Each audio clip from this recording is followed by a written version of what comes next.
Good morning. Welcome to part 2, day 2 of the ADA self-evaluations, transition plans, and overview of elements of PROWAG.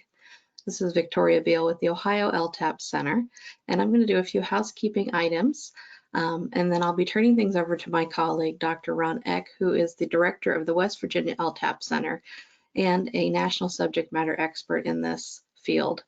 I do see that some folks are already telling me good morning or hello in the question box. So you guys get a gold star for being ahead of the curve. For those of you who might not have been on yesterday's webinar, if you could please look for the question box, and even if you were, look for it and drop me a hi or hello in there just to make sure you know where it's at. I haven't forgotten between yesterday and today. I know folks use a lot of different platforms for virtual meetings these days, but we want you to know where that's at because that's how you're going to be able to ask questions of Ron. And Ron will be stopping periodically throughout the presentation this morning to ask for your questions. And then after we're all done, I'll be giving him a complete list of everything that was asked later this afternoon. So thank you for putting the comments in there. I appreciate it. Also, I want to go over the handouts that are in the handouts section of the GoToWebinar box. We have today's slides loaded for you. That'd be day 2 ADA. We have uploaded the case study, which hopefully you've had some time to look over for Village of Lions. I also have the list of resources uploaded in that box. In addition to that, I've put a couple other items that might be of interest to you in there. One is an announcement for a webinar that Ron's going to be providing for us in August on tort liability and risk management. Many years ago, I snuck over the state border to take this class with Ron, and it was excellent. And I would highly recommend the session in August if you have time. The other thing I put in there, and it's something that has been a work in progress for us for over a year now here at Ohio LTAP, is instructions on how to take our newly launched Unmanned Aircraft Systems Awareness course. It's a UAS awareness course. We've got a whole curriculum of courses we're working on developing, and this one is ready, it's launched, it's out there on our e-learning system. And so if you're interested in UAS, I would recommend you download those instructions and take a look at the class. It only lasts 1 hour in duration, but it gives you a good fundamental understanding of UAS in relation to how they work in transportation. So the other thing I want to do before I turn things over to Ron is to go ahead and launch a poll question here. And this one is for our public agencies who are on the webinar today. And I know we had a good portion of the folks yesterday who were public agencies. So if you could let us know, does your agency have an ADA coordinator? And it's okay to say you don't know too. We're not recording, how you answer this question. So just share with us so we get a good sense of, do you have one? Don't you have one? Do you know if you have one? And as the voting kind of tops out here, I'll go ahead and close the poll question down. Also, I noticed someone has raised their hand, and I want to just remind you real quickly that we're not taking questions through the raised hand feature, where you're asking you to please put them in the question box. So if you have any questions already, go ahead and start loading them in the question box. It looks like our polling is slowing down here, and we do have a good portion of the folks who've voted already, Ron. So I'm going to close the question down and share the answers, percentages we got. So 63% of those who voted said that they do have an ADA coordinator in their agency. 13% said no, and 24% said they didn't know for certain if they did or they didn't. So I'm going to hide those results. And Ron, are you ready? I'm ready. All yours. Thank you, Victoria. Good morning, everyone. For those of you who were here yesterday, welcome back. For those of you that are joining us for the first time, welcome. I did want to say that Victoria shared the questions from yesterday with me, and they were great questions. Most of them seem to deal with curb ramps, detectable warnings, and signals, which we will talk about next week. So if it's okay with everybody, I want to address those questions until we get to them next week. But having said that, I will add that if if somebody has an urgent need, like you're placing concrete tomorrow or trying to get some bid documents wrapped up or something like that, if you want to email me offline or in the chat box to Victoria, put your question and maybe mark urgent or something. And that way, because if somebody has an urgent need for the information, we certainly want to help you answer your question. But otherwise, we'll get to those topics next week. I just wanted to put this up as kind of a reminder or review of what we will be talking about today. This is our agenda for day 2 today. We'll focus on transition plans and related matters. We'll touch briefly on maintenance. We'll also talk about maintenance versus alterations when it comes to resurfacing. And then we will go into the transition plan case study using the Village of Lyons, New York transition plan as our basis, and I'll kind of walk through my critique of that and maybe get any comments or questions you all have. And then we'll wrap up today's session with what I call your to-do list, or your agency's to-do list, depending on where you stand in the self-evaluation transition plan process. So let's get started with transition plans. We kind of touched on it yesterday because the self-evaluation is really part of a transition plan, if you will. And those that were here yesterday, we recall we talked about that distinction of 50 or more employees or agencies with less than 50. We'll start with the larger agencies, that is those that have 50 or more employees. A transition plan is required. And the deadline was July of 1992. I hope everyone had one done by that time, but I realize agencies didn't, or some agencies did, and then they've sort of forgotten about it and it got lost over the years. That's not good either. A transition plan is intended to be a living document. It should be something that's regularly reviewed and updated.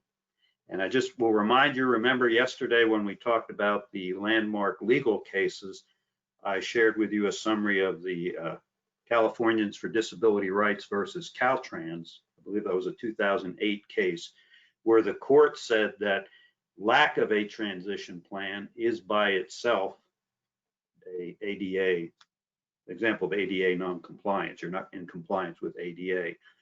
So I will repeat again today what I said yesterday. Those of you that may not have a transition plan, I mean, don't look back, don't worry about it, but you really need to get started on it right now, like today, and claim credit at these sessions as the sort of the training component of it. And as soon as you're able to, this afternoon or tomorrow, whenever, really start taking steps to get that self-evaluation and transition plan prepared.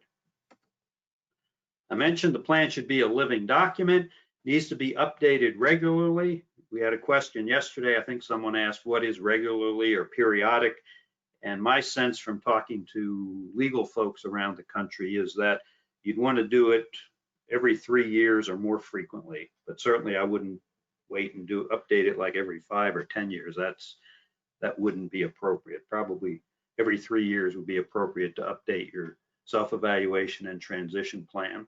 Because let's face it, you've probably made progress. Hopefully you've removed some barriers, done some things in your community. Those should be part of your transition plan too. I mean, don't be bashful. Talk about what you've done to comply with this process or to remove barriers.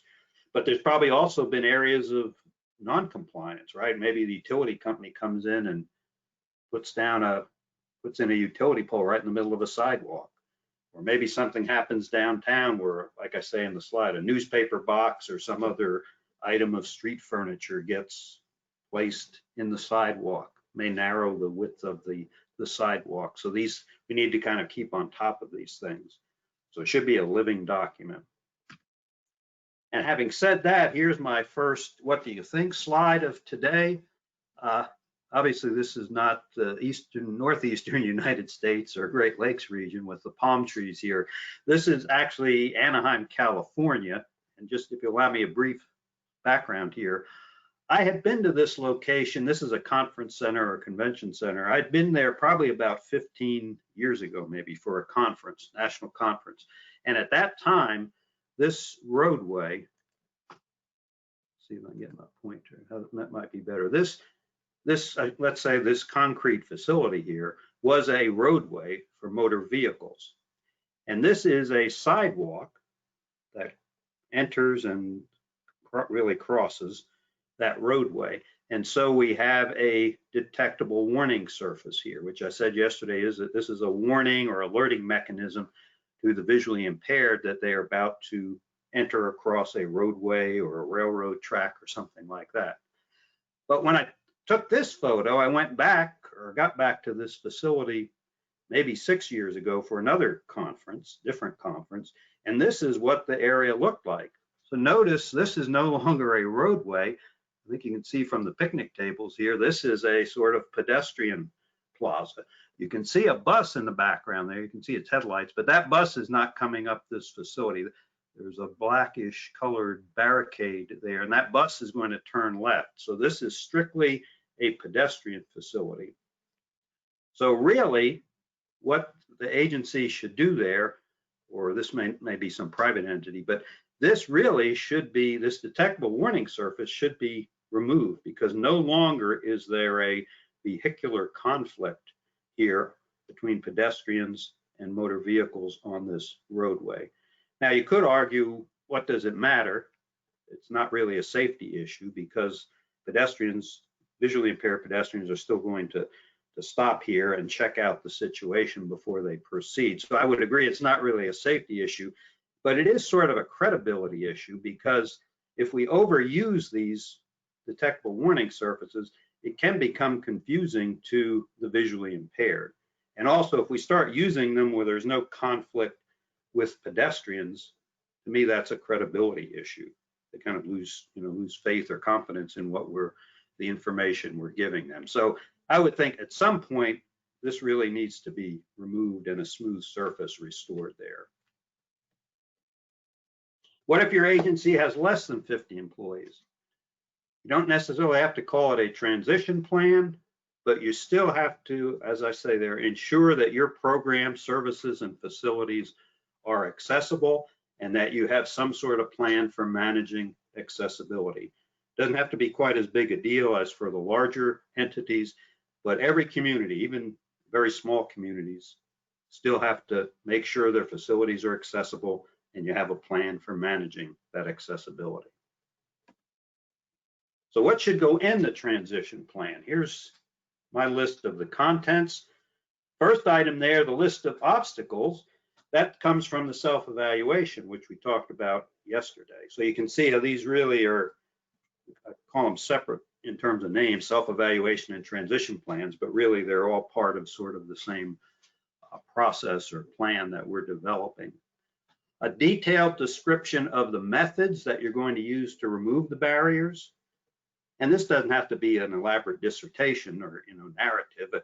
If you need to install curb ramps, say on the northwest corner of 5th and Maple Street, your description might be install perpendicular ramps, 2 perpendicular ramps, northwest corner of 5th and Maple, something like that. Or remove heaved up sidewalk slab mid-block between 2nd and 3rd Street on Anderson or something like that. And then a key part of the transition plan is the schedule to take the steps to remove the obstacles or the barriers. And it should be a reasonable schedule.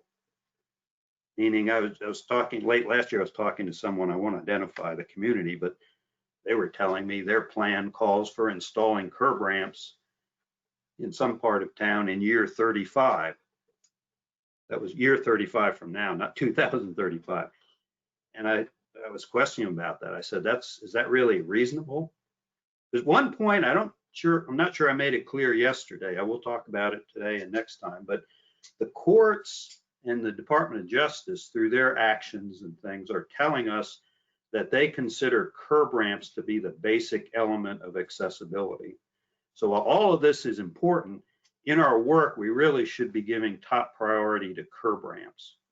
And so that's why I kind of was getting on this fellow, because curb ramps should be top priority, but they're not going to be doing it till 35 years from now.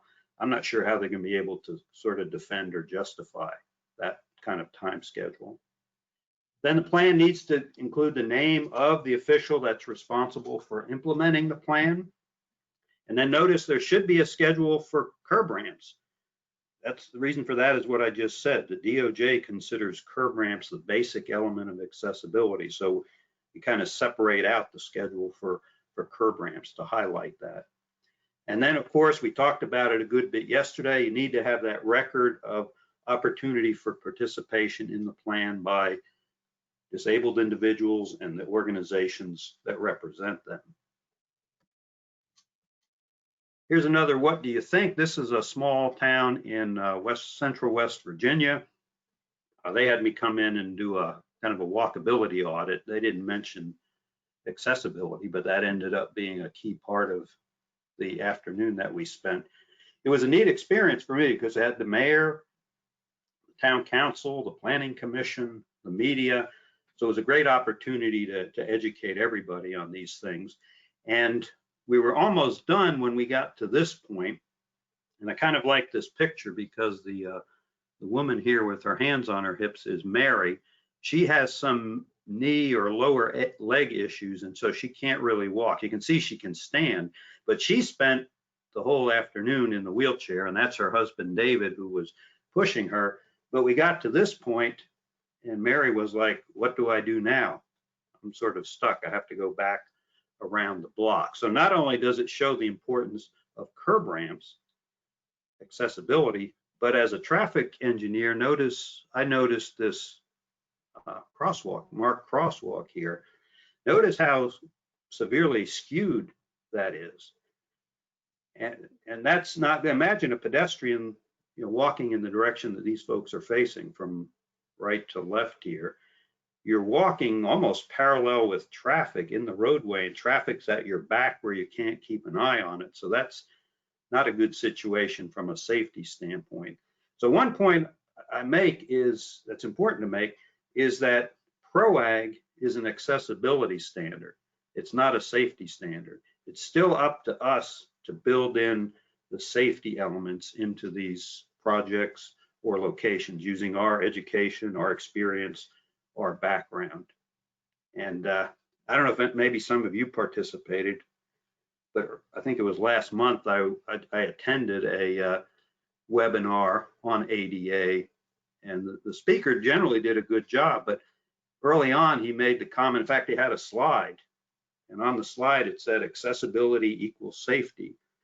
And I don't agree with that. I would take strong exception to that. Just because something is accessible does not mean it's safe.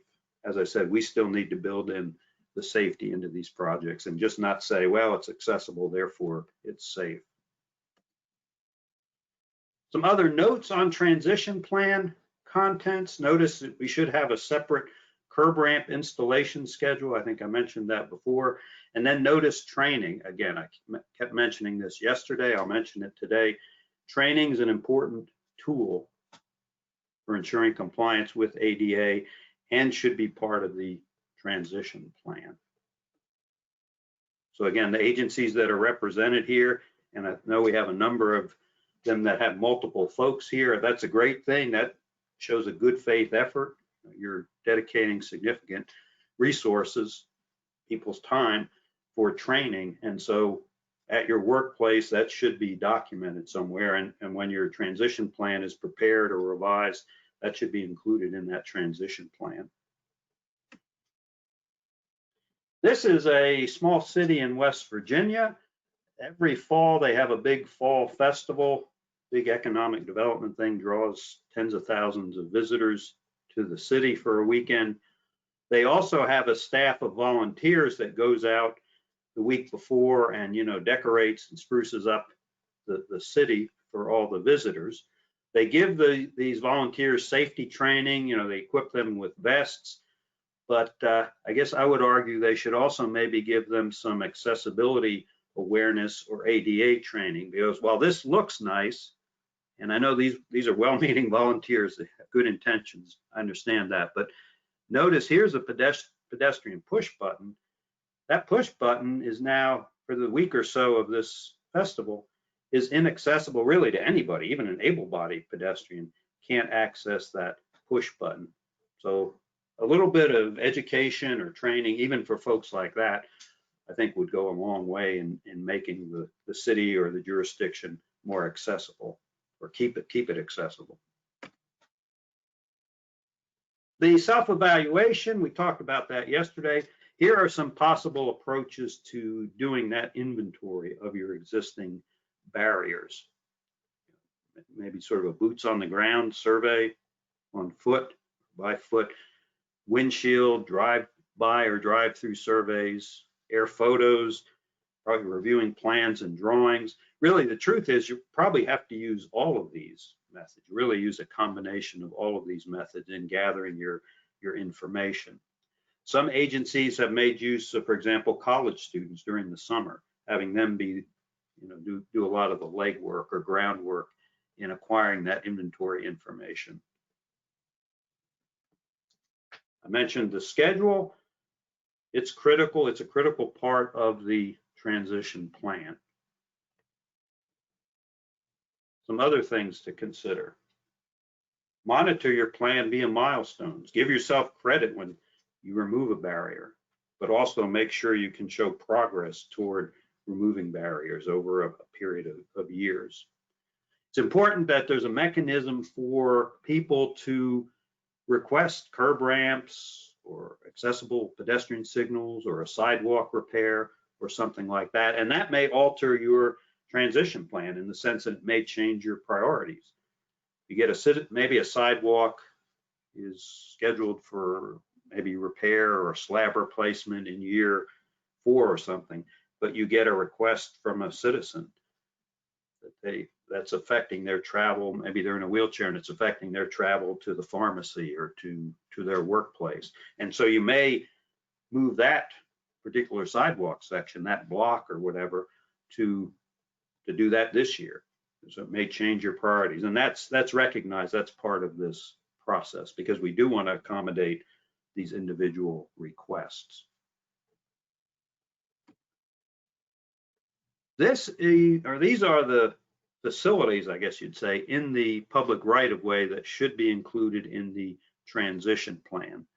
Sidewalks, of course, pedestrian paths, or like multi-use trails or shared use trails. If they're hard surface and have a transportation function, then they also they need to comply with PROWAG, and they should be part of the transition plan. Notice curb ramps, street crossings. We'll talk next Wednesday, about the pedestrian access route in PROWAG, and crosswalks are part of that pedestrian access route. So they need to comply in terms of surface condition, gradient, cross slope, and so forth. One challenge that we face, and we'll talk about this next week, is driveway crossings, where sidewalks cross driveways. So that you may have driveways which need driveway crossings of sidewalks that need to be part of the transition plan. And then pedestrian activated signal systems, the APS, and also public transit stops. And speaking of transit, how about this? Notice the bus was equipped with a ramp for wheelchairs. The driver lowered the ramp, but now notice the sidewalk. Once the ramp is down, there's not enough hard surface sidewalk here for someone in a wheelchair to get off or on the bus.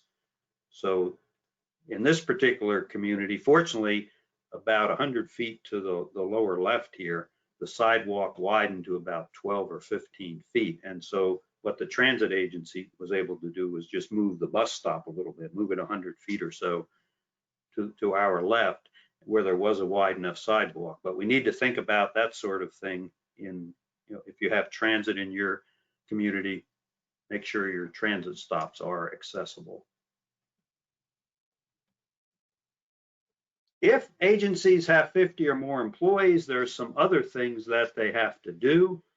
And one is to designate an ADA coordinator. Another is to develop and post grievance or complaint procedures about how complaints are handled. The ADA coordinator, you may recall, that was my polling question this morning, and almost 2/3 of the public agencies that responded, or people that responded, indicated that they have an ADA coordinator. That's a good thing. 13% said no. If your community is over 50 or more employees, probably should think about getting an ADA coordinator or naming one, because that is a requirement if you have 50 or more employees. And 24% indicated they didn't know, which is understandable. But one thing I would point out is that whoever the ADA coordinator is, their name and contact information needs to be well publicized in the community, not only to the residents and folks who live there, but I would argue also to the city or town staff, so that if someone would come to them with a concern about ADA, they're able to refer the resident to the appropriate person who's the ADA coordinator. And we could probably spend an hour and a half just talking about sort of some of the issues involved with being an ADA coordinator. Obviously, we don't have time to do that, but that person has to coordinate all the efforts to comply with ADA, not only in the public right of way, but in the whole community. It may deal with parks and rec, or we're getting into the season where if you talk to ADA coordinators around the country, especially with counties, they'll tell you they'll be spending probably almost full-time or maybe more than full-time dealing with complaints or concerns about, will people be able to get to a polling place to cast their vote? And obviously that's pretty critical. That's a basic right in our society here in America. So the ADA coordinator needs to deal with more than just the public right of way. And as I say, that person should be easily identified and their contact information widely publicized. I mentioned the larger entities also have to develop and publish a complaint procedure. This should be clearly made available through normal mechanisms, including on the agency website. And a key thing is, of course, just to provide some prompt and equitable resolution for complaints that come in. If you recall some of the cases we talked about last time, Kinney versus Jerusalem, Barden versus City of Sacramento, one of the things that triggered those lawsuits to begin with was that those entities never really responded. They didn't return phone calls. And so people just got so frustrated and angry, they filed a lawsuit. So one easy way to sort of head off a lot of complaints or lawsuits is just try to be prompt and responsive in responding to concerns or complaints that do come in. And that would be, start at the local level. It would be the ADA coordinator would be the one charged with investigating those complaints. For just as an example, I don't mean to pick on them, but I guess it was earlier this month I was teaching this same class, and we were having some discussion, and it came to light in one entity. I won't identify them, but they indicated that if you go to their website, they have under the ADA heading, they had sort of a link you could click on to talk to somebody if you're concerned about accessibility issues in employment. I forget, there were other things as well. But then under the heading of public right of way, the link was the Department of Justice's link that would take your complaint, to Washington, D.C. And I thought, wow, that may probably not the best way to do it. I would think you'd want to handle your complaints locally. And then if, people aren't happy, then they can take it to a higher level. But I would suggest, if at all possible, try to resolve these issues at the local level as much as you can, which would be the local ADA coordinator. So I don't know, Victoria, are there any questions about ADA coordinators that anybody may have raised so far? Not about the coordinators, but there's some other questions in the box if you're interested in fielding a couple of them right now. Sure, we can do that. Sure. There's the first one that came in. Someone wanted to know, do you need a detectable warning for a ramp?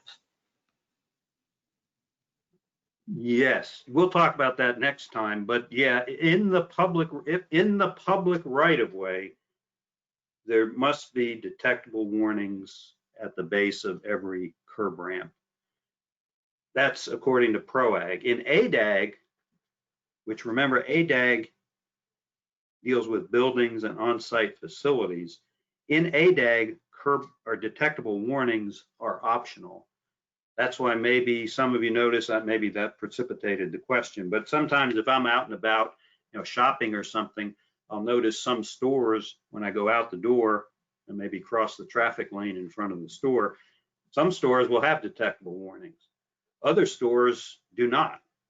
In fact, I've had my non-public works friends that I might have been shopping with or something, they'll say, shouldn't there be these domes here? And under ADAG, which is where those stores would fall, they fall under ADAG, not PROAG, the use of detectable warnings is optional. But in the public right-of-way, they're mandatory.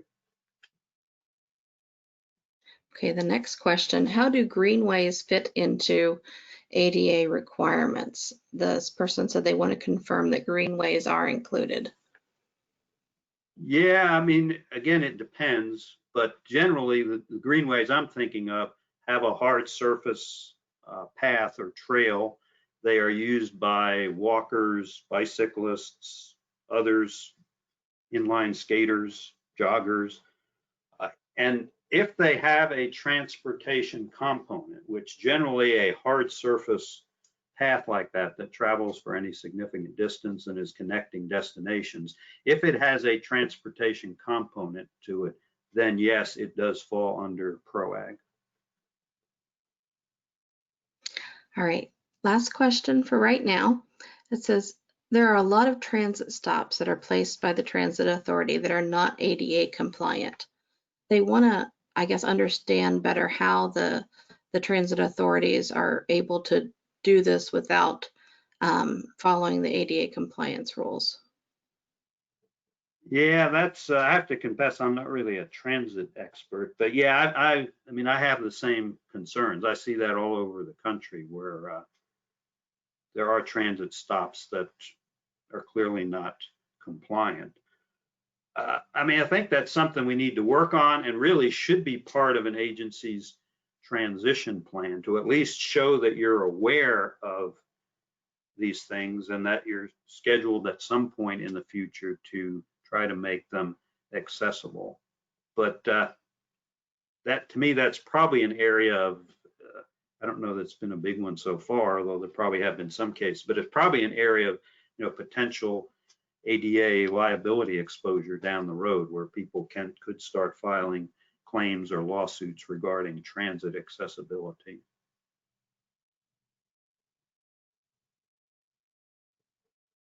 I think we're good for now, Ron. Okay, good questions. Thank you all. And what happens if you don't do these things? Well, DOJ can visit you. And I don't mean this in any negative way against DOJ. They're good people, they're conscientious, they're professional, but you really don't want them to visit your community, because if they come to your community to investigate, they will look at everything. They will look at your financial records, your books. They will look literally at the entire community. They'll look at your website, your Parks and Rec program, and if you're a county, for example, that handles voting, they'll look at can people get to the polling place. They might look at the courthouse and the courtrooms, so they'll look at everything. So that it's not a good thing if they visit you. Also, Federal Highway Administration and your state DOT may be coming to town to do an investigation. And again, this is not like they're coming to town to announce a streetscape grant or something like that. They're going to be investigating a complaint that's been made regarding accessibility. So we should try to show that we're making a good faith effort to address the accessibility issues. And how do we demonstrate a good faith effort? We've talked about a number of them. One is training. Regularly have training sessions for your employees. And there'll be different trainings for different people depending on, is somebody in more of the customer service part of your community where people pay their bills or whatever? They don't need the same training as someone who works in the public right of way, like maybe your concrete crews or asphalt crews. So training is one element of making good faith effort. Another one is documentation. I keep saying document, document, document. That's an important part of showing a good faith effort. If you can't always comply, if you have technical infeasibility, make sure those are appropriately documented. Another way to show a good faith effort is be responsive to complaints. It sounds kind of basic, but that's what it takes. Just be responsive to complaints. And then last but not least, make sure you're allocating appropriate resources so that you can show progress each year in terms of removing barriers or obstacles to movement. Here's an example from Frederick County, Maryland, northwest of Washington, D.C. I think I mentioned the city of Frederick yesterday. City of Frederick is the county seat of Frederick County, Maryland. A resident complained that there was not a curb ramp on a particular corner, and they were in a wheelchair. The Maryland State Highway Administration and the Maryland Division of FHWA investigated, and they did find that this was a valid complaint, that there were some issues with curb ramps in the county. So the State Highway Administration warned, fix these problems, remove these barriers, or you're going to risk losing state and federal funding. So the county did a self-evaluation, and notice that 2,300 curb ramps they had, 97% of them were non-compliant, and a significant portion of their sidewalk, linear feet of sidewalk or mileage of sidewalk, was not compliant. They estimated it was going to take $10 million to correct all these things. I guess the good news was, even though the Maryland State Highway Administration was one of the investigating agencies and came down hard on them here, the State Highway Agency actually worked with the county to help them identify funding sources to start working on improving the situation and removing these barriers. Curb ramp priorities. I mentioned earlier, curb ramps should be first priority. The DOJ considers curb ramps to be the basic element of accessibility. And then here below that is the DOJ priorities for curb ramps. So we're not saying you have to use these same priorities, but it'd probably be a good idea if your priorities are at least somewhat consistent with the DOJ priorities. So notice non-compliant ramps built or altered after July 26, 1990. If you recall, that's the day that President H.W. Bush signed the ADA into law. So that's the date of when ADA started. But then notice that near the top there, ramps that serve state, local government facilities like county courthouses, city hall, libraries, those kinds of things. Then notice bus stops are there near the top two, transit stops. Then down at the bottom, ramps in residential areas. Those could probably be our lower priority. Other factors to consider, I mentioned citizen requests. If somebody requests something, that may cause that location to rise higher in priority than it was before. Population density, presence of disabled population. Maybe you have a 2 blocks, say, in a neighborhood. Maybe let's take 2 neighborhoods. One, it just might be residential homes in a neighborhood. That's one situation. Maybe in that same neighborhood, similar street, on that street maybe is 1 block is a multi-level, multi-story senior housing facility. And maybe 2 blocks down that same street is a Walgreens or a CVS. Well, we can probably predict, couldn't we? There'll probably be pretty good travel of senior citizens between the senior housing facility and a pharmacy. So we may want to give that section of sidewalk maybe higher priority than the one that I mentioned that would just be in strictly a residential area where there's just single family homes. So it is appropriate to look at the presence of disabled population and what sort of destinations that you have. Here's another what do you think? I have 2 different views of the situation. To give you a little background, maybe what you can't see is here on the left photo, you can see through the trees, there's some white structures there. This is a brand new subdivision behind the trees here. Probably has maybe 60 or 70 new homes.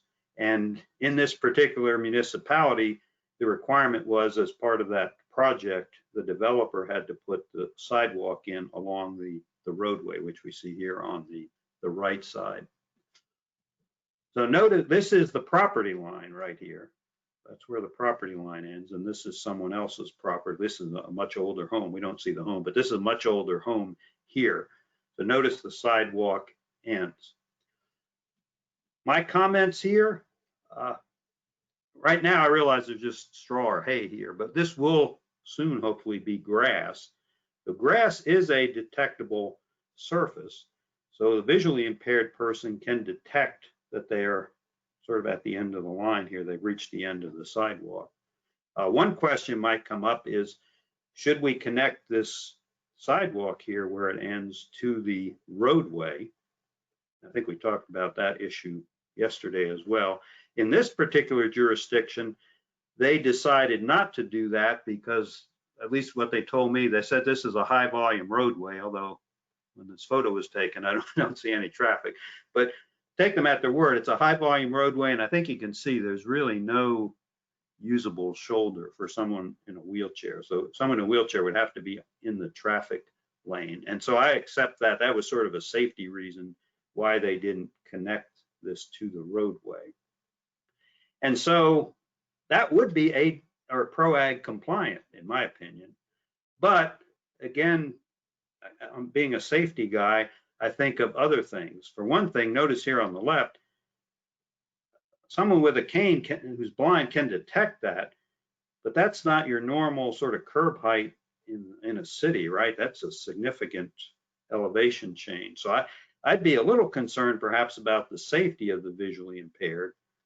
But also another concern is, and this relates to able-bodied folks and maybe comes from the forensic engineering work that I do sometimes, is to me, this might be an attractive nuisance to young people. I could see a youngster on a bike or on a skateboard or something using that as a launching pad, and they may end up would end up in the ditch down here. So I'd be concerned maybe about safety and liability exposure there. So I think if this was my project, I would probably put some sort of railing or barricade at the end of this sidewalk. Again, not from an accessibility standpoint really, but more from a safety standpoint. But I'm just sharing my thoughts with you. There's probably other ways to address that. Or as I said, once this grass is established here, this will be a detectable end to the sidewalk. And so you could probably leave it that way as well. After the self-evaluation plan, follow the plan. You may have to change it or modify it, but basically follow the plan, try to fund it, show that you're making progress each year. And I think I mentioned earlier today, don't be bashful, document that work in progress. Don't just show what you have to do, show what you've done that year or the previous 2 years. And I keep saying, to be able to show that you're making a continuous, reasonable, good faith effort. And just a tip, don't use the term can't afford it in your documentation anywhere. Doesn't carry much weight with DOJ or any weight really. They hear that all the time. For DOJ, somebody says can't afford it, it's probably like the school teacher that hears my dog ate the homework. It just, it's meaningless. It's such an overused excuse. But if you can show and have documentation that we couldn't do this, we couldn't have a 2% sidewalk on this cross slope on this sidewalk because it was technically infeasible because there were basements underneath the sidewalk, that, believe me, that carries far more weight than saying we can't afford it or it's too expensive. You're giving a technical reason why it's not feasible to comply. But remember, we still need to make things accessible to the maximum extent feasible. Conditions change your plan. I mean, we're in sort of strange times right now. I know as far as budgeting, and we had stay-at-home orders, agencies had different sort of work procedures and split shifts and all kinds of things like that. And so this may be a year where conditions have changed, and so document that. Like in the community I'm in right now, Morgantown, West Virginia, I think earlier this month, our city announced that that just due to funding issues, they were not able to do any street paving this year. In early March, they announced the streets they were going to resurface. You know, a month or so later, they announced that we don't have the funding to do that. So that's obviously a changed condition. And many communities, I think in the east and the south this spring, have had, you know, serious flooding issues and those kinds of things. That's, I mean, it's recognized that things happen, but just be sure you document that, and you may have to revise your plan in accordance with that. And then maintain the facilities. We can't just build them and forget about them. We have to maintain those sidewalks and crosswalks and ramps in accessible or operable condition. And that's part of Title II. There's the CFR citation. And if you think about it, poorly maintained facilities are also not only an ADA issue, but they're also a safety and therefore a tort liability or personal injury law issue as well. Things like irregular paver blocks or bricks, those heaved up sidewalk slabs heaved up by trees, are also a tripping hazard for able-bodied pedestrians. And if someone trips and is injured, then they can file a tort claim against the municipality. So we can't forget about maintenance. I'm not sure this is maintenance, but maybe reconstruction. This is a West Virginia town. Looks like they just reconstructed the sidewalk here. Probably it had some irregularities and heaving and holes in it and things. So to their credit, they replaced the sidewalk, but notice this grate here. The grates openings are lined up with the direction of travel of, say, someone in a wheelchair on that sidewalk. And the wheel of the wheelchair could easily drop into that grate and cause serious issues, bring the wheelchair to a stop and perhaps catapult the person in the chair out onto the sidewalk. So I would argue as part of this project, they should have done something to address the grate issue. Maybe somehow do something here to direct people away from that, or at a minimum, perhaps put some steel straps or something here to reduce the size of those openings. So that brings us to the end of the transition plan part. Before we get into the case study, do any questions come in, Victoria?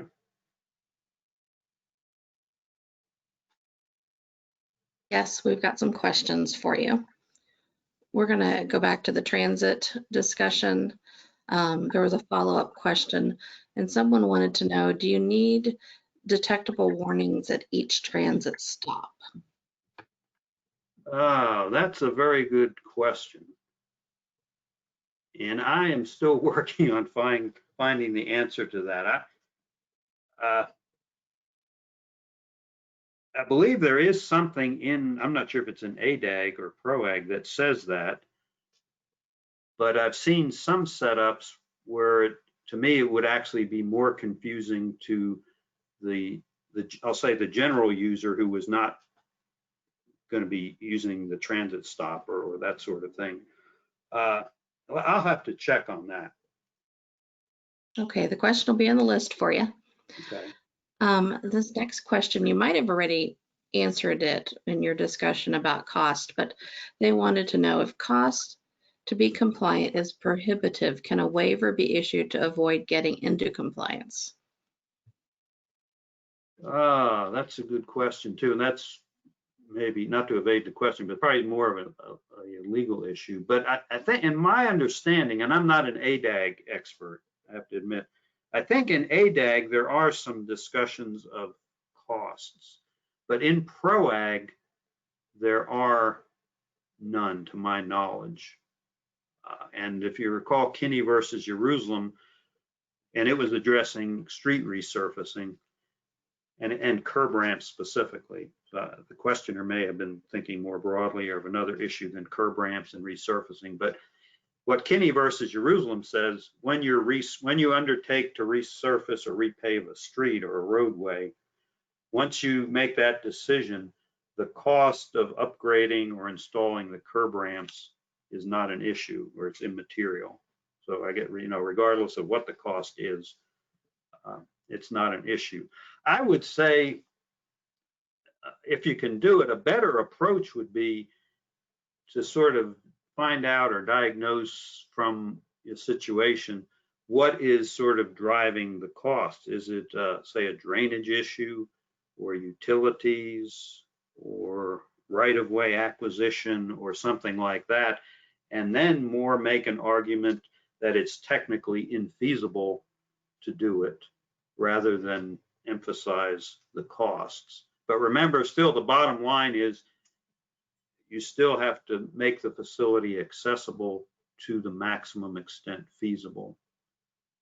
And there we should sometimes think outside the box too, because I gave an example in the work zone class last week where an agency was having to close a major bridge for a couple years. And they looked at it and they didn't think there was any way. I think they were having to tear down the old bridge and then replace it with a new bridge.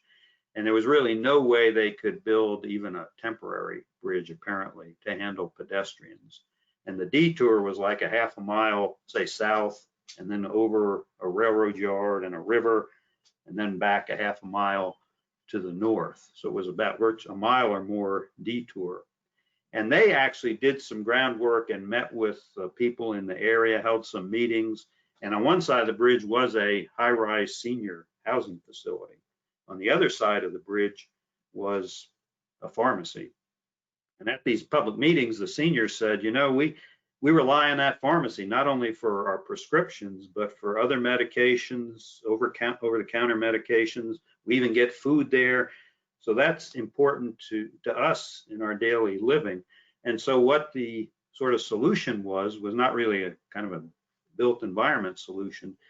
The state highway agency decided and ended up doing that 5 days a week, I think between 10 a.m. and 3 p.m., they ran a shuttle van service between the senior housing facility and the pharmacy, just continuously went back and forth so that they could get the seniors to this destination that was very important and critical in terms of their activities of daily living. So my point is sometimes the solution may be something more than just concrete and asphalt. It's going to depend on your specific situation. Okay, the next 3 questions are around the same image you showed with the development and the sidewalk there. And they wanted to first off understand how you could say that the grass is detectable when they really feel like that's a drop off. They felt almost like it should have been graded down instead of leaving it as a drop off. And then another person wanted to know with that same image, would it be possible to loop the sidewalk back into the development rather than to just let it end abruptly? Yeah, those are all good observations and good comments. And I wouldn't disagree with any of those. Yeah, I mean, I mentioned here the kind of the verticality of this, or almost verticality, and the drop off there. And I can see there are issues. Is that really detectable? Which is why I suggested maybe a barricade of some sort there. And yeah, I don't know all the details, but yeah, it may have been possible to loop this back into the subdivision. In fact, that might have improved the connectivity of the sidewalks in the subdivision with the street system. And what was the other comment? But yeah, I mean, I agree with those comments. I think you pretty well covered them there, Ron. Okay. So we do have some additional questions, but I know that you have more material to get to. So why don't we hold these other ones for the end? Okay, that sounds good. Let me get back to where we were. So now let's look at this case study, which I hope all of you have had a chance to at least skim that Village of Lyons transition plan that you have access to. This comes to us from the Village of Lyons, New York. Just to give you a little geography, this is a map of upstate New York. Over here toward the right is Syracuse. Here is Rochester. And so you see Lyons is very roughly halfway between Syracuse and Rochester. This would be the Finger Lakes region of New York down here. This, of course, is Lake Ontario. So Village of Lyons appears to be in the lake effect snow belt there in New York. So they probably get quite a bit of snow in the winter time. Here's a more close-up view. We call it Anytown, USA. Their population's about 3,700. They're responsible for 24 miles roughly of roads and streets. They're the county seat. And another noteworthy feature, for if we have any transportation history buffs, the Erie Canal, which was an important transportation path or route between the East Coast and what they, at that time, they called the Northwest, Western New York, Northwestern Pennsylvania. But the Erie Canal passes through Lyons, so they probably get some tourist traffic, I would guess. Tourists come into town to see the Erie Canal. Just to give you, these are some Google shots, just to give you a flavor for what the community looks like. And I think it really could be any town, USA. We have a corner in Morgantown in one of our older residential districts that looks almost identical to this. Notice on their sidewalks here, here's a single step in the sidewalk. And so that's a discontinuity. Someone in a wheelchair, probably in a walker, maybe cannot negotiate that. Part of the slide says no detectable warnings, but they may not need them. It almost looks like they have some curb height left here. So if there is a curb, even not a full height curb there, but something that's detectable with the cane, that they don't need detectable warnings. And it looks here like at one time they had a marked crosswalk here, parallel white lines. But it looks like those are pretty well worn, and it hasn't been renewed in a number of years, I would guess. Here's a view more, it looks like we're in the business district here. Notice there is a single diagonal curb ramp here. I'm not sure, it looks maybe like it's too steep, and it does not have detectable warnings. We see evidence of a marked crosswalk here, but notice no ramp. So someone in a wheelchair would have to go out of the crosswalk to get into or out of that ramp and use this crosswalk. So there are some issues there. This is another part of the village, and it looks a little better, doesn't it? The sidewalks look like they're relatively recent construction or reconstruction. We see a curb ramp here, and here we see detectable warning surfaces. So that's a good thing. One thing that concerns me though is notice this area, this pie-shaped area, it appears that they just kind of feathered it down to the asphalt here, so such that there's no curve. And the problem I have with that is a blind individual or low vision pedestrian could come here and inadvertently walk right out into the street because the curb is missing here, and the curb is the cue that the vision impaired pedestrians rely on in terms of what's the street and what's the sidewalk. So the lack of a curb here is a problem. And there could be a number of ways to address that. One way would be to put a detectable warning surface all the way around this corner here. That's not my preferred solution, because even though the visually impaired would have warning that they're about to enter the street, we're not really giving them good directional guidance, are we? Someone who's blind with the cane here, they detect the warning here, but then once they don't hear any traffic noise, they might walk right out diagonally into the intersection, which is not a good thing. So maybe a better solution would be to perhaps maybe raise this up and put in actually a curb, like vertical curb return on this side, to make that detectable, and then maybe put in a curb height here too, to let people know they'd be entering the street. And you could leave it concrete, or you could make it grass or low vegetative ground cover.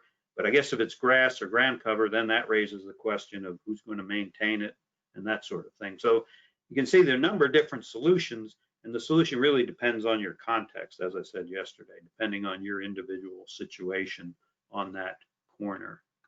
But again, I will come down on them a little bit here. Notice these crosswalks again. And these are legal crosswalks, whether they're marked or not, right? This is at an intersection, so these are legal crosswalks. But I would argue once you make a decision to mark a crosswalk like that, we should continue to renew it, because our low vision colleagues rely on that color contrast between the white marking, whether it's thermoplastic or paint. They rely on that color contrast between the white marking and the darker roadway surface to help them navigate across the street. Here's what happened. I'll call them a whistleblower. It was a resident, someone who lived in the village of Lyons, filed a complaint with the Federal Highway Administration and with the New York State DOT, and both of these agencies began their investigation. And would you agree, let's say you're a Federal Highway Administration employee and you were maybe charged with this investigation, would you agree probably one of the first things you'd ask for is, can we see their transition plan? What was their schedule? Where were their barriers? When were they going to remove them? And that sort of thing. So Federal Highway made a formal request by letter for the village's transition plan. And these are the mayor's words. She said, we, quote, made an exhaustive, protracted search, and we can't find a transition plan. But then in December of 2008, the mayor submitted a kind of a spreadsheet, really. We say map here, but it's actually a spreadsheet that was color coded. And you all have this. Hopefully you've at least looked at it.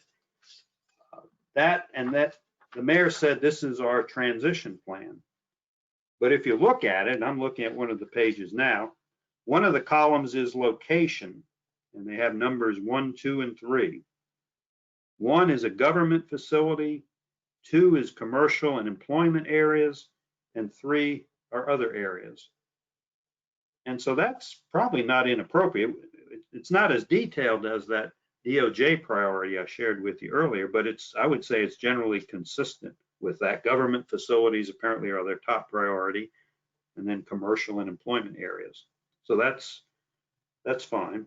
Then the next column is street address, and it gives streets or street corners. And then the next column says curb cuts, and it just notes, is it curb cuts or ADA inserts? And I guess they mean by inserts, they mean the detectable warning surfaces. And then there's a column that says no curb cut. And then there's a column that says sidewalk. And there's not a whole lot of entries in there, but they say typically no sidewalks on Manhattan or no sidewalks on Morgan.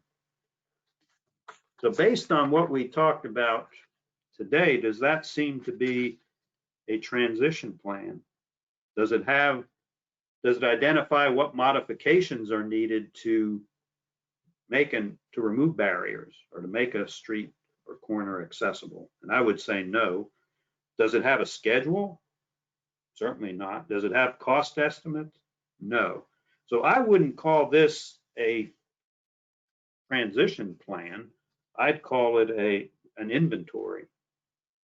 In fact, that's what Federal Highway Administration called it. They said, thanks, this is an inventory, but we need a transition plan. And note the date, that was in March of 09. FHWA sent them a letter saying we need a transition plan. This is an inventory. It's a good start, but it's not a transition plan. And this is just the formal communication between the village and, in this case, Federal Highway Administration. And then in September of 2013, remember, FHWA notified them in March of 09. So what's that? Over 4 years later, 4.5 years later, the city submitted the transition plan document, the 14-page, I believe it is, document that you have, that you were provided with. So, I mean, I don't know all the details and what went on in between, but I wonder, did it really take 4 years, or should it reasonably take 4 years to prepare a transition plan, what you have in front of you, which is not that detailed. So, but that's another issue. But what I'd like to do is explore this example and see what we can learn from it. And I'll share with you my thoughts, and then if you all have any comments or thoughts, we can certainly talk about those as well. And again, as I said yesterday, I don't mean to pick on the Village of Lyons or try to embarrass them or anything, but we're using this in the spirit of education and learning to see what lessons we can learn so that in our jurisdiction, we can maybe do a better job of preparing a transition plan and learn some lessons from them. So I'll start at the beginning. I noticed the title on the cover says the ADA Transition Plan, Pedestrian Facilities in the Public Right-of-Way. I realize that's our focus here for these 4 sessions, but if you recall what I said yesterday, a transition plan really needs to cover all the programs, services, and facilities in the community. That's more than the public right-of-way. Certainly, I'm not familiar with all their facilities, but certainly the Village of Lyons must have a town hall or a city hall. Access to that needs to be included in the transition plan.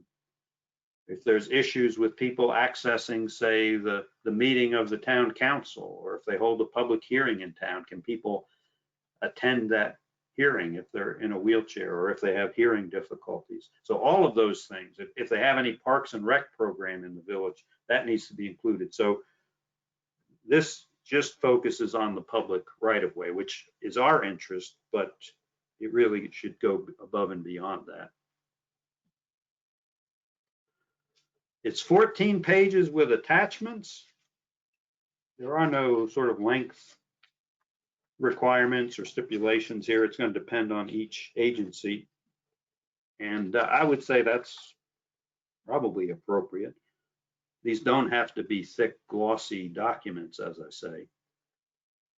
On page 4, they say, or I'm sorry, at the top of page 4, they identify these location priorities that I mentioned earlier, meaning the intersections serving government facilities, intersections serving commercial and employment centers, and intersections serving other areas. Well, I have 2 comments here, one positive, one negative, I guess. The positive comment is those are generally the areas and it's consistent with the DOJ priorities, meaning government facilities have a higher priority than, say, residential areas. But notice they say intersections serving. It looks like they're only looking at the intersections. They're not looking at the sidewalks or the connections between the intersections. So I'm going to ding them for that. Remember, you have to look at our whole network in the public right-of-way, not just intersections. They also say on page 4, quote, requests may drive prioritization. And I ask, is this reasonable? We talked about that earlier today. Yes, that's certainly reasonable. In fact, that may happen. People may call in with a concern or a complaint or a request, and that may change your priority in the transition plan. And that's recognized that that happens, and that's not an issue. So that's a good thing. Also on page 4, they say, quote, contact the ADA coordinator in writing. Well, remember, I think I used my dad as an example yesterday. What if somebody can't write? We don't want to discriminate against them. So give people multiple mechanisms for participating in the process. Not everyone can write, not everyone can hear, not everyone can see, not everybody can walk. So we need to take that into account. On page 5, they say, quote, where feasible and reasonable.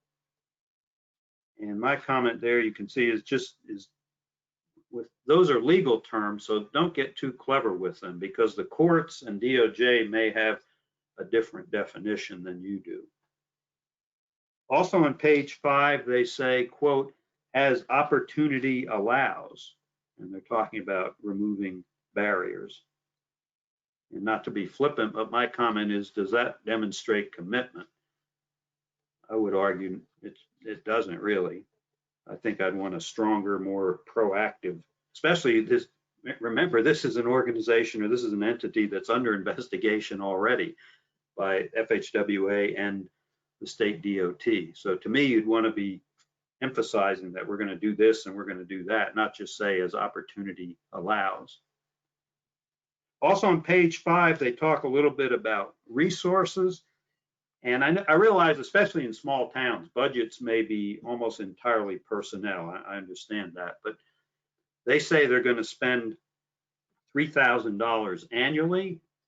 But if I tell you their 2012, 2013 budget was almost $3 million, so what they're proposing is 0.1% of their budget, I don't know if that's really reasonable. Again, especially since this, remember, this dates back to what, like 2007, 2008. So they've been under investigation for a number of years.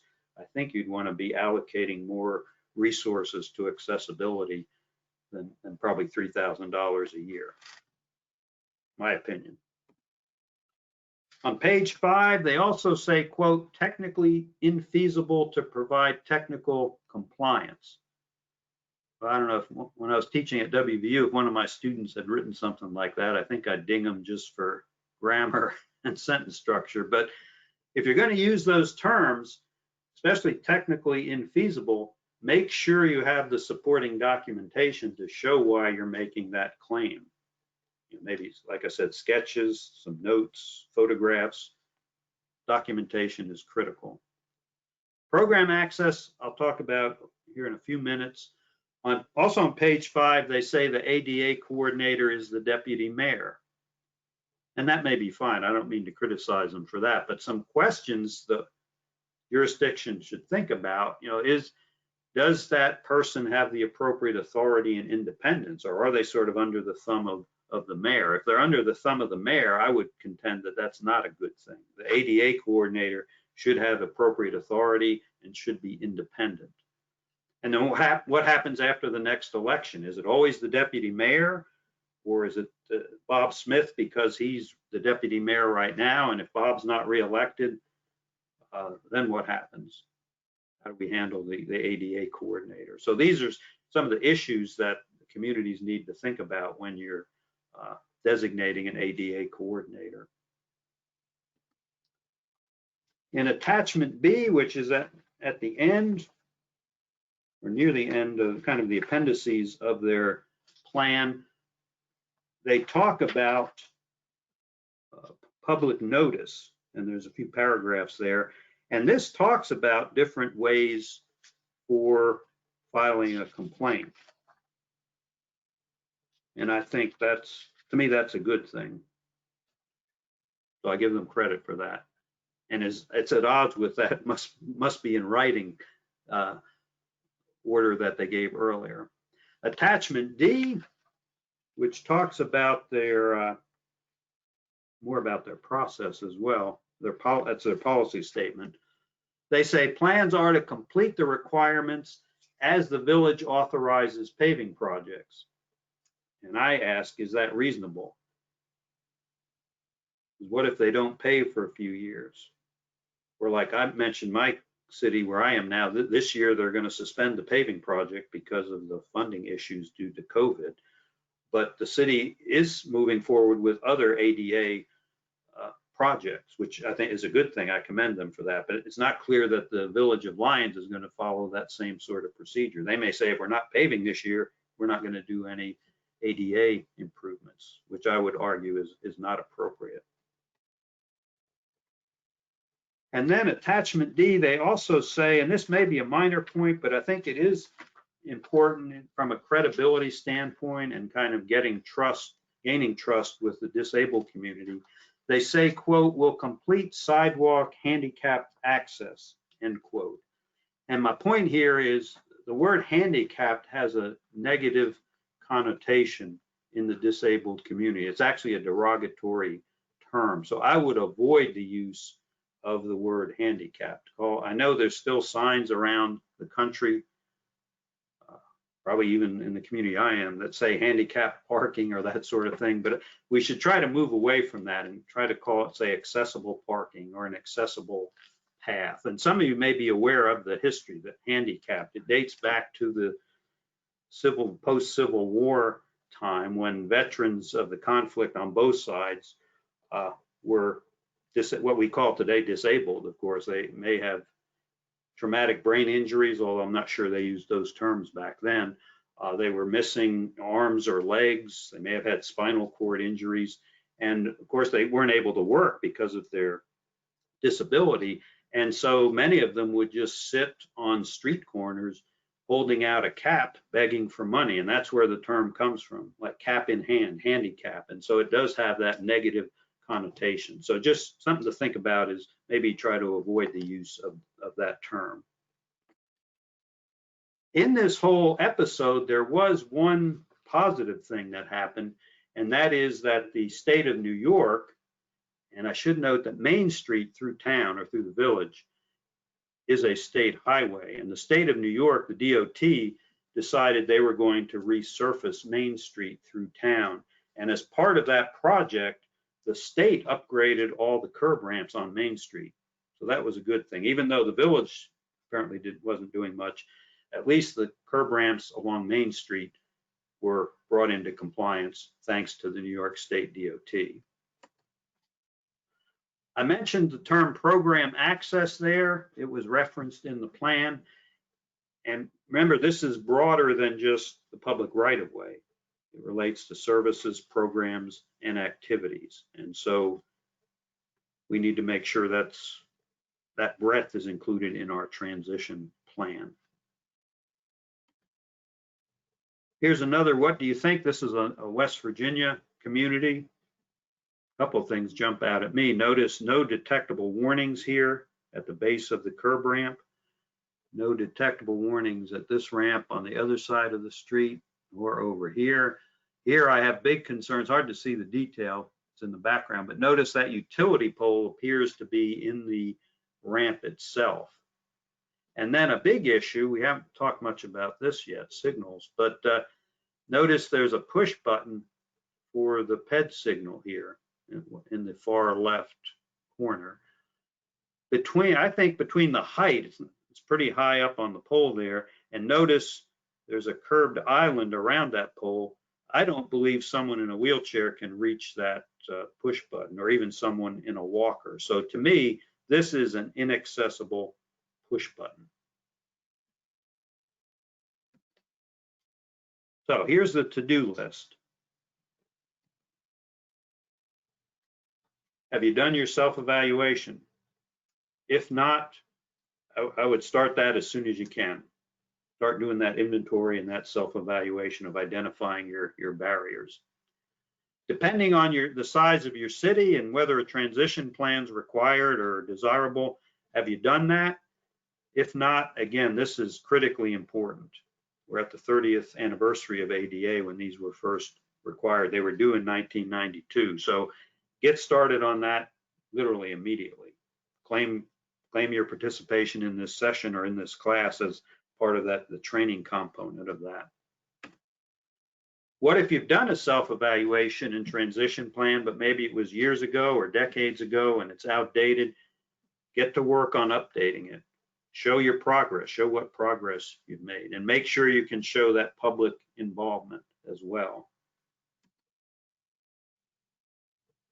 To me, each plan will differ because certainly each community, each municipality, each state is different. So each community will probably have a different transition plan. So if your plan doesn't look like a neighboring community, or maybe doesn't look like one you found online somewhere, I wouldn't worry about it too much. The main thing is, are you able to use that plan to manage your accessibility and show that you're making continuous progress? And that's really what the plan is supposed to be for. It's not just some plan that you prepare and put it on a shelf and forget about it. It's supposed to be a tool to help communities manage their accessibility. And if your plan, regardless of how it looks, is doing that, I wouldn't worry about the appearance. A few years ago, Federal Highway used to mention, I forget the city in California, but their transition plan was a spreadsheet. There was no narrative, there were no photographs, there were none of that. It was a spreadsheet, but it had all the components that we talked about today. And that municipality was able to use it to show that they were removing barriers and identifying new barriers. And so to me, that's what it's all about.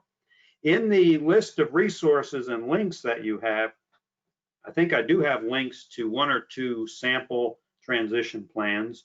But one thing I certainly want to point out in there is there's a link to the Ohio LTAP's transition plan template. Mike Fitch, who works with Victoria a few years ago, developed this, and I think this is a great tool or template for municipalities that may not have a transition plan yet and are looking at how to get started. It's available in PDF format and Word format, and it deals with not only the public right-of-way, but there's sections in there and questions in there about the municipality's buildings, like City Hall or the county courthouse. And so that's a great tool. And if you are just getting started, need to sort of know where's a good place to start, that would be my recommendation. Check out the Ohio LTAP transition plan, and the link is in the handout that you have. The bigger cities or municipalities need to develop your grievance and complaint procedure, designate the ADA coordinator, make sure you have public involvement, make sure you're doing training, regular training. And then, of course, fund the improvements. Sounds basic, but follow up on complaints. Work with people to try to, if they have a barrier, see how can we overcome those barriers. When you alter a street, upgrade the curb ramps. This is an important slide here, since many of us probably resurface, repave streets. I mentioned Kinney versus Jerusalem said that when you resurface a street, it's an alteration. So you have to upgrade the curb ramps. Well, to no disrespect to the judges or the attorneys that were involved there, but probably when they said resurfacing, that they thought that was pretty simple and everybody understood what they meant. But of course, those of us in public works and in the roadway business realize that there's many ways to resurface a street. So for more than a decade, there was a lot of confusion in this area. In 2013, a committee of Department of Justice attorneys and FHWA personnel got together and issued some technical guidance. And here you see it. So this is kind of an important chart. See this heavy dashed line through the middle here? If what you do to your road or street falls above that line, it's considered maintenance, and you don't need to upgrade the curb ramps as part of that project. So if you're doing crack filling and sealing, which is a good preventive maintenance measure, everybody should be doing that, or pavement patching, patching potholes, those sorts of things are maintenance activities. Or street sweeping, or painting, painting turn lane arrows, or school zone ahead sort of things, markings on the pavement, center lines, those are maintenance activities. Snow plowing, those of you in northern climates, snow removal and ice control is a maintenance activity. But if what you're doing to your road or street falls below this line, like mill and fill, mill off 2 inches of asphalt and put 2 inches back, adding a new layer of asphalt. Notice they don't mention thickness, just any layer of asphalt is considered an alteration. Or if you do hot in place recycling. One note I would make on this, and this is one of the gray areas of PROWAG and ADA, is that sometimes doing more than one of these maintenance activities may rise to the level of an alteration. But it's a gray area, and it would be up to the agency to sort of justify, I guess, or defend with documentation its decision. I'll share with you maybe an example. I know I don't have a photo of the project, but our state DOT last summer did some work on a concrete roadway, a state roadway that goes through Morgantown. There were a number of joint issues. So they repaired joints. There was concrete spalling, so they repaired those spalls. And then at the end of the project, they came through and did diamond grinding to restore the smoothness and texture to the surface. And they determined, and this was their decision, again, you won't find this in writing anywhere, but they determined that by doing diamond grinding, the joint repair, and the spall repair, they felt that that rose to the level of an alteration. In fact, the roadway was closed, had lane closures and things probably from April till October, so it was a major project. So they considered that to be alteration, and as part of that project, they upgraded the curb ramps along that section of roadway. Once you build it, maintain it. I think I mentioned not only ADA, but civil lawsuits can result. Here's a sad story from Ocean City, Maryland. Years ago, they were using these rubber detectable warning surfaces. And I guess in the marine environment there in Ocean City and the sunlight, the rubber kind of cracked and curled up. An elderly woman was going down a ramp in her wheelchair.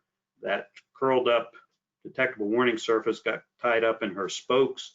The wheelchair stopped and she was pitched out onto the sidewalk, was seriously injured. So she filed a civil lawsuit, a tort claim, but also an ADA claim as well. So this can be kind of double jeopardy for municipalities. So maintenance is important.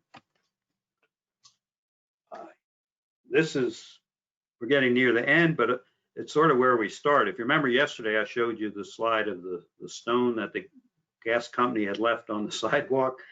This is the same location. This is the next day. The gas company's working again. They're working in the next block. And of course, this sign is required by the MUTCD to warn motor vehicle traffic. But now that sign has become a barrier and made that sidewalk inaccessible. And this is one of the tough problems we face. You can see that you can't really put the sign in the driveway here. Here there's some landscaping.